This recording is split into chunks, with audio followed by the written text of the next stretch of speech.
नमस्कार, आज हम फिर उपस्थित हैं आपके समक्ष एक नई कहानी के साथ। आज हम बात करेंगे, आपको एक ऐसा चीज बताएंगे, जानवरों का मोटापा कब बढ़ता है। तो एक में स्पेशल जानवर, बहुत सारे जो जानवर हैं, बरसात के दिनों में घास की बहुलता होती है, तो उनको घास मिलता है, तो बहुत सारे जो जानवर हैं बरसात के दिनों में वो मोटा हो जाते हैं।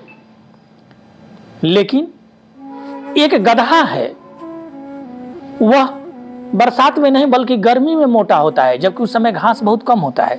इसका कारण क्या है? इसका कारण क्या है कि गधा जब बरसात में घास चरते चरते देखते होंगे कि आगे बढ़ते जाता है, तो बरसात में घास चर के जब भी वो पीछे मुड़ के देखता है तो पूरा देखता है कि हरा भरा है। तो गधा सोचता है, अरे यार मैंने तो कुछ चरा ही नहीं, पूरी घास हरी रह गई ऐसे ही। और जब गर्मी में क्या होता है कि गधा चरते चरते घास कम है तो बहुत दूर तक चला जाता है, तब पीछे मुड़ के देखता है तो देखता है कि अरे मैंने इतना घास चर लिया। तो क्या होता है, इससे गधा गर्मी के दिन में मोटा हो जाता है। मतलब क्या होता है कि गधा संतोष उसको हो जाता है मानसिक, कि चलो मैंने इतना चर लिया, इसके कारण मोटा हो जाता है।